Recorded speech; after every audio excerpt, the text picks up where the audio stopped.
talking about this game is a little weird for me. Sonic Advance 2 is definitely one of my favorite Sonic games, but the road to it getting to that point was pretty rocky. Sonic Advance upon release was met with favorable reviews and went on to become one of the best-selling games of the Game Boy Advance. Naturally, this led to a sequel being made and released only a year later in 2003. In the last video, I neglected to mention that Sonic Advance was co-developed by not only Sonic Team, but another developer called Dimps, which I feel like nowadays most people know them for their Dragon Ball endeavors with Dragon Ball Xenoverse 1 and 2, both of which are fun times. Here's hoping I can say the same for Xenoverse 3. But back in the day, they used to make Sonic games, and I'm bringing them up to hammer home a wider point later in the video about their design habits. Advance 2 is the beginning of the Advance trilogy being taken in a more unique direction, more removed from the original Genesis titles that shaped the first Advance so heavily. It's still left to right, A to B obviously, but now there's a much greater focus on speed and more importantly, maintaining that speed. Every character from the first game returns, and tagging along with them is a brand new character creating a rabbit, a very polite little girl who calls everyone Mr. and Mrs., which I find very adorable. She's got a big heart and is very brave for her age, and I wish she'd make more appearances in the series. I mean, she kinda returned in that Chaotix Case Files audio drama a while back. I mean, that was cool to see. I don't know what else she's been up to in the comics because I'm not caught up as of me writing this video, but as far as the games go, she hasn't been here since Sonic Generations, which if I'm not mistaken, that was 15 years ago. But yeah, this game is her debut, and what a fucking first impression, let me tell you. However, to get back on track, every character returns and plays identically to their Advance 1 counterparts, but like I said, this time the focus is more on the speed. The characters after running for a while and building up speed can enter a boost state where they burst forward a bit and leave behind after images that look so fucking cool. And another thing that helps with this is that collecting rings allows your acceleration to increase, and I believe your top speed as well, meaning that accessing this state becomes even easier. The stages are a lot flatter to compensate for you running so fast. The level design is not as elaborate as the first game in the sense that it's not designed in the same way as Sonic 2 or 3K. But that's not to say the level design philosophy here is automatically bad, it's just different. And actually running through them can be an exhilarating joyride that can give you some of the best gameplay flow in the series. I absolutely love tearing through these stages with every character. The increase in speed doesn't at all diminish the usefulness of everyone's unique abilities. Tails' flight is still useful for reaching higher areas, Knuckles' glide and wall climbing are still nice to have, so on and so forth. But pressing forward towards the goal with everyone is a fun time. Though you don't start out with everyone available this time. In the beginning you can only choose Sonic and you need to save the other characters as you progress through the game, as Eggman has taken them captive. With the exception of Knuckles, he was somehow tricked again, the fucking dumbass. By this point we should have well established dynamics by now, but it's the 2000 Sonic games, these characters stay fighting for the most trivial of reasons, Sonic rivals. The goal is the same as last time. Collect the Chaos Emeralds and stop Dr. Eggman, which can be done in about 40 minutes, as this game is not that long at all when you know what you're doing.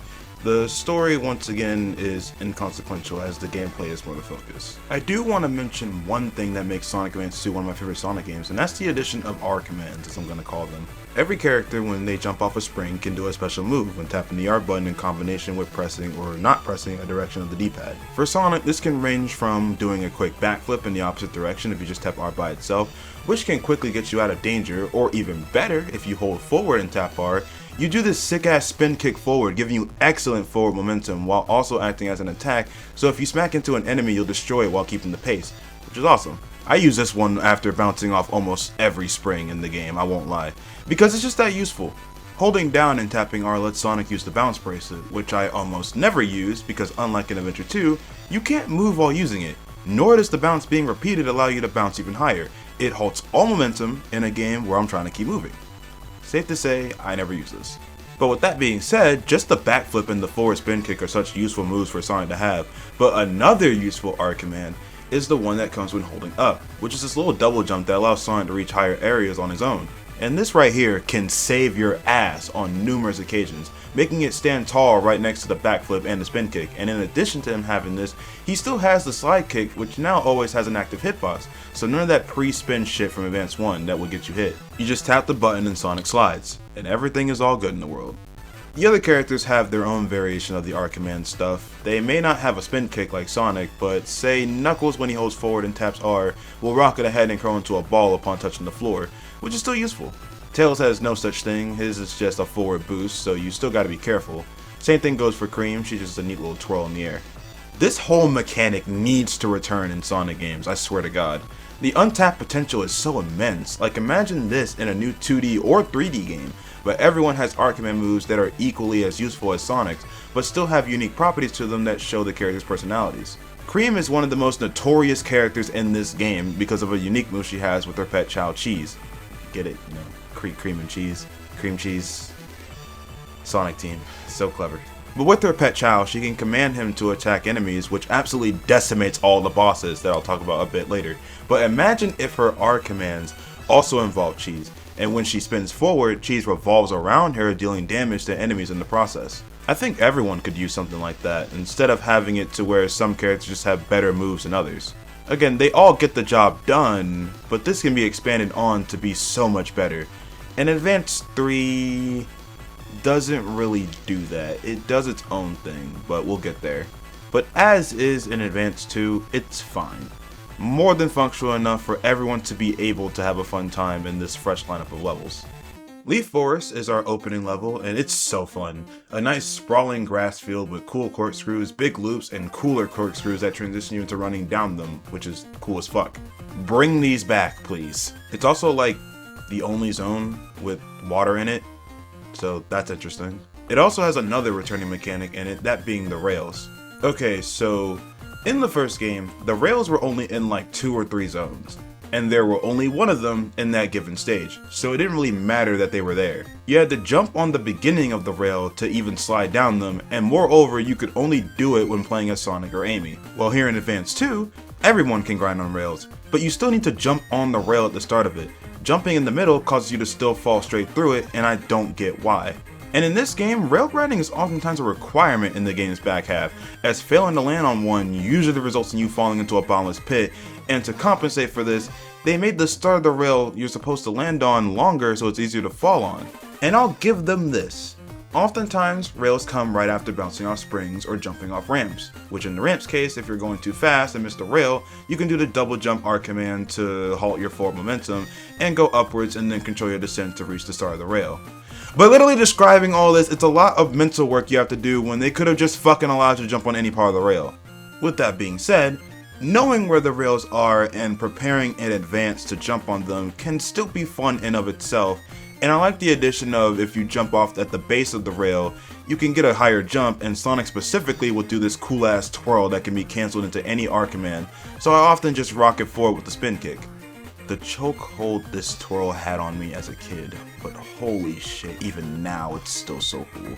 The rest of Leaf Forest is standard affair for a first Sonic zone, though I do like how the end of the level goal isn't a signpost or a goal ring, but rather a finish line that after crossing your goal is to hit the brakes and stop as fast as possible for bonus points, which is pretty cool. And I low-key want this brought back in a 3D game as well.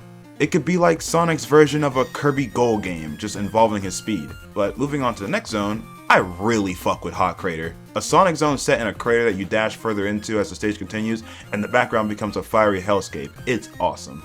Though I've never once managed to fully stay on the top path. Like, it's tricky up there, and every time I always end up falling further into the crater. This zone is just fun to play through. I like the twists and turns, plus the pulleys and poles you swing off of at such high speed. It's just fun.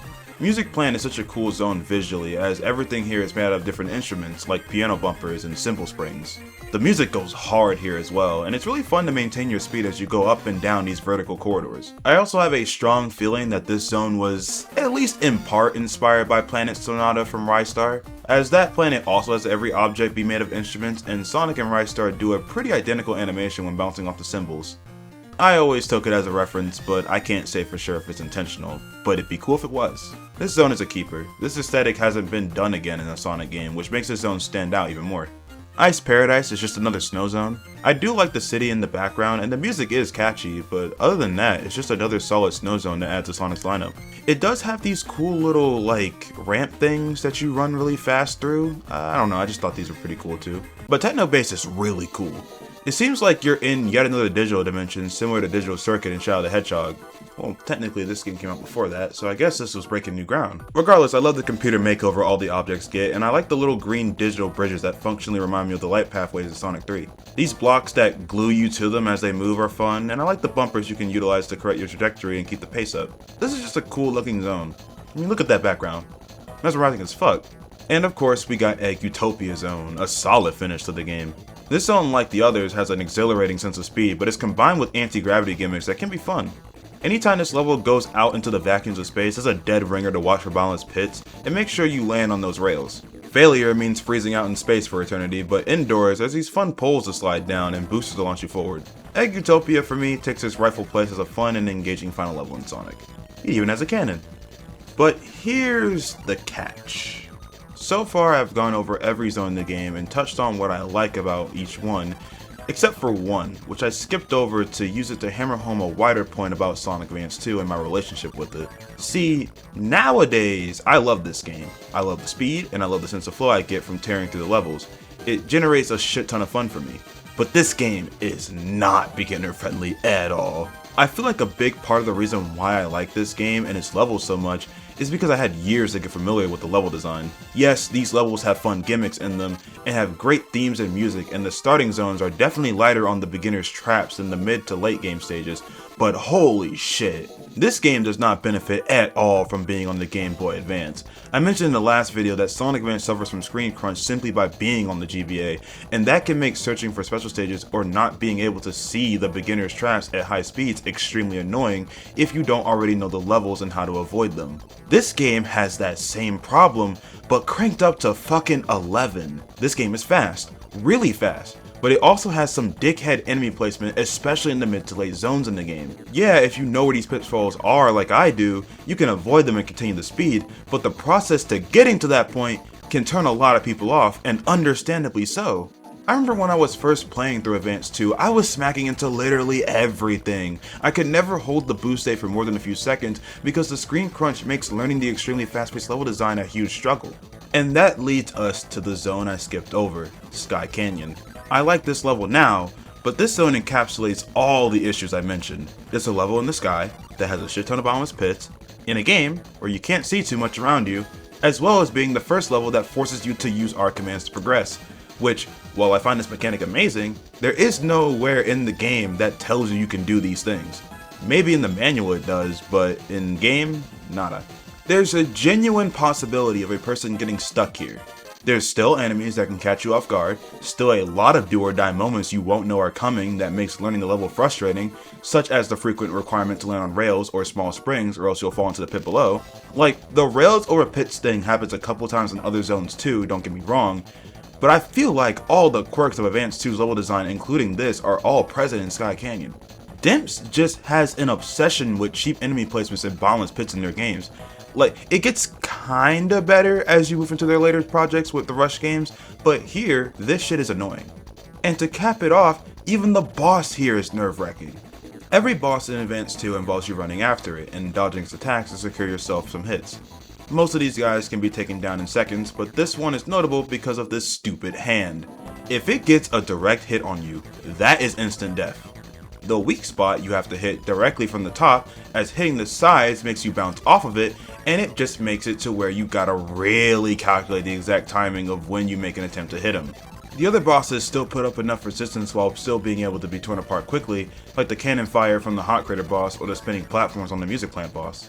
But this one, the only way you can do it fast is to glitch it where if you hit the sides with enough speed, you can kinda clip through it and hit the weak spot regardless, but you still gotta watch out for the hand and the laser. All this just makes Sky Canyon have my least favorite fight. But hey, at least the final zone Double X isn't too bad. It's just a boss rush. The only boss I don't look forward to in it is literally just a Sky Canyon boss. But beyond that, once all of them are defeated, you fight the main final boss, and I actually really like this fight a lot. He fires his arms at you, and you're supposed to dodge them while still being mindful of the rising platforms as they will send you into the spikes above. But what you're supposed to do is to hop on the platforms and charge a spin dash so you can hit its head, but you gotta time it correctly, otherwise he'll fire a beam at you.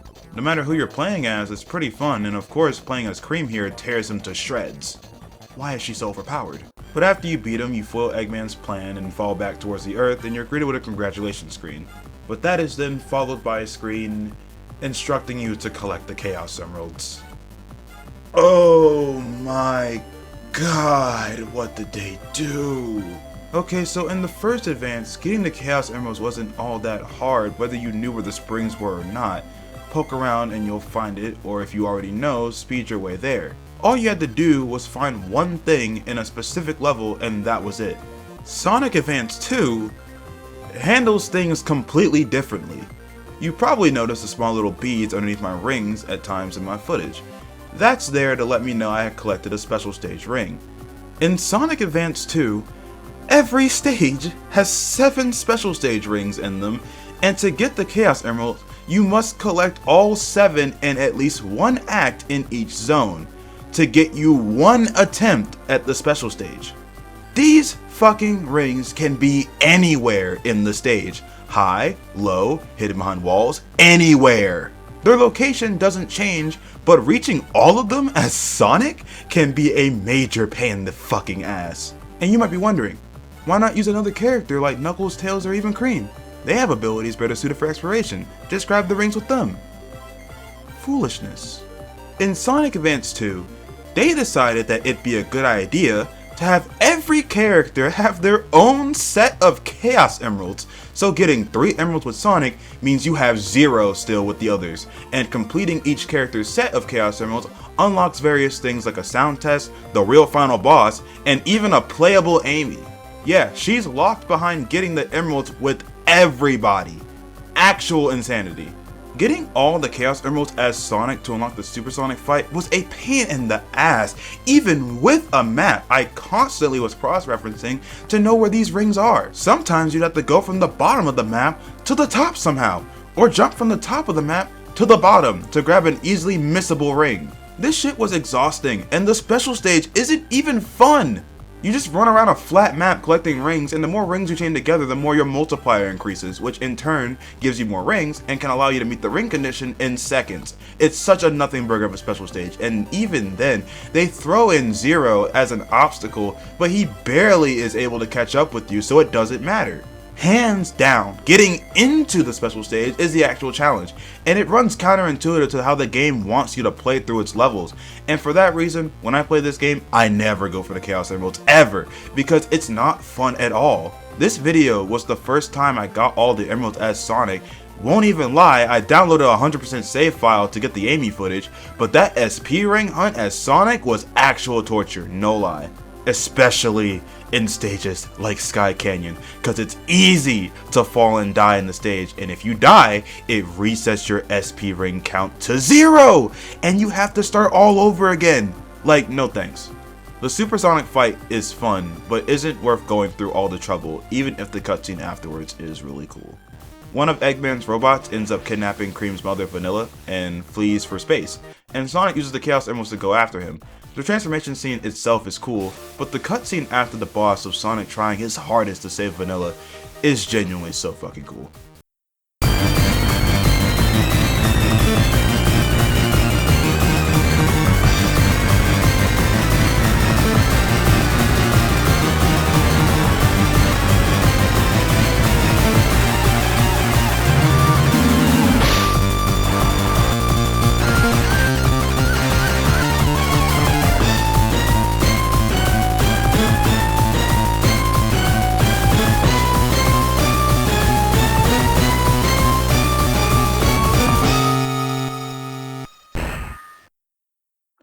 But that's it.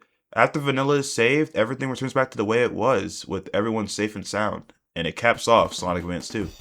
To recap, I think this game, if you're willing to trial and error your way through learning the level design, even on such a tiny screen with this much speed, the fun you can get out of it can be immense. I often boot this game up on my phone or computer just to run through Sonic's playthrough, and at some point soon in the future, I'll gladly do it again.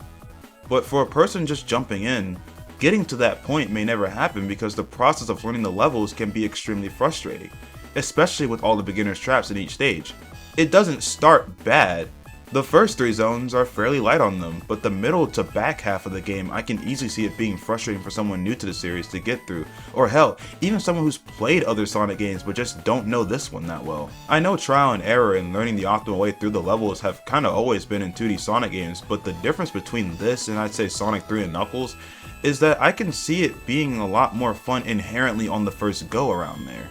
I feel like most people will want to try those levels again because the first time experience was still fun, while here, the first time experience can leave you feeling like thank God it's over. especially with the Bombless Pits. I liked these games a lot as a kid.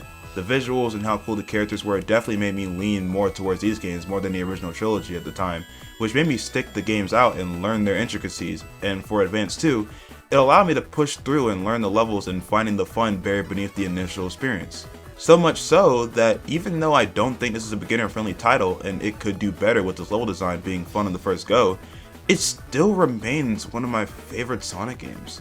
If you're willing to put the time in, there's something special here, but I wouldn't blame someone for opting to put their time into another Sonic game instead. With that being said, that's all from me today. Next up is the last game in the Advance trilogy, Sonic Advance 3.